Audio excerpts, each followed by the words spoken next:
We have very few studios where you could really go and play with 50-60 piece orchestra, mic properly, record and mix professionally. When this thought came to me, I went to Sound Wizard and asked them to design a studio.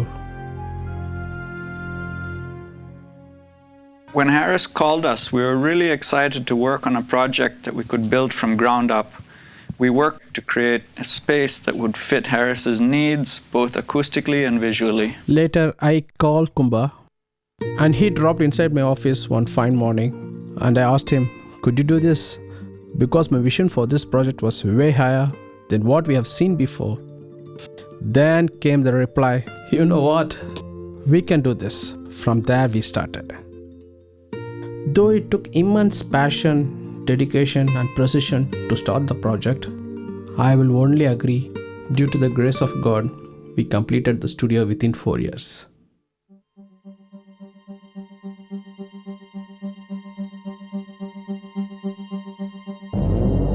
My favorite space in this Studio H is the scoring stage, where you can interact with the 60-piece organic orchestra and become a part of it. We have 2 recording studios, Studio A and Studio B. Both the recording studios are equipped with futuristic recording tools and monitoring systems. Studio is there to have a very clean, transparent sound, to create an excellent laboratory type of working environment where they can amplify the music, where they can play it at high SPL and really get into the detail.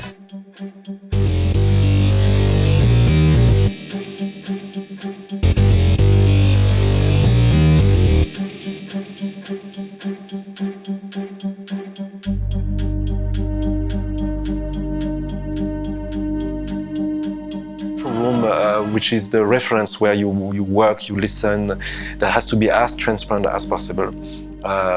Has been major work in terms of design and investment, and the result is outstanding. There's also a part that is we achieved there very specifically is what we call the sweet spot. So the sweet spot is where the listening position is optimum. The most important thing is the scoring hall that Harris has, this large silent space where he can do an orchestra or whatever he needs to record. The control room is great because it's a large space, but that's not the most unique feature in the studio. The most unique feature is really the scoring hall. And then we ran that through ease, and then we checked at different microphone position what sounds we get. Harris spent really good time listening to everything, because we get sound waves at the end. I mean, it's an audio file you can listen to, and said, yeah, fantastic, too much, too little, more than this, more warmth, brightness. I got Harris to approve all the files, and then the design was validated.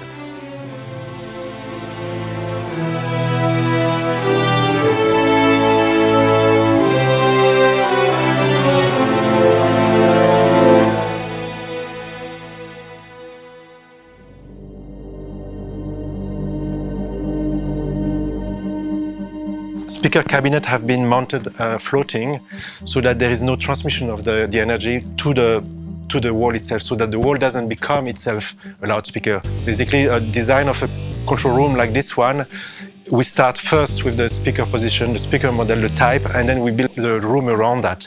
And this room is fitting this model, this size, this positioning, and could not be otherwise. So if we change something, we'll have to redesign the room accordingly.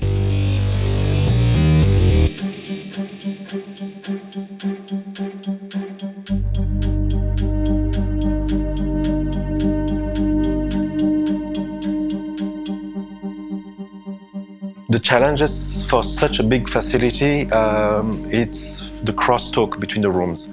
So you don't want that to leak into any other room, any other production that happens in any other recording space. So the isolation between the rooms had to be really as good as possible. Usually you're careful about between 2 rooms or between a room and the neighborhood.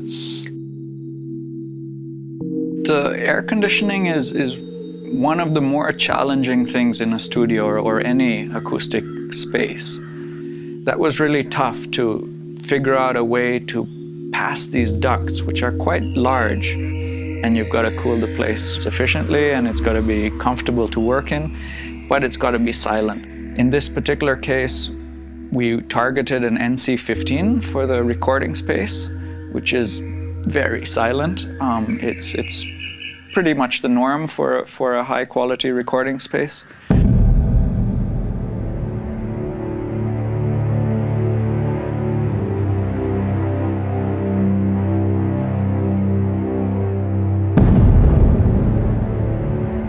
We just wanted to get something that it was outstanding. You know, he likes high-end cars. He wanted to have a high-end studio.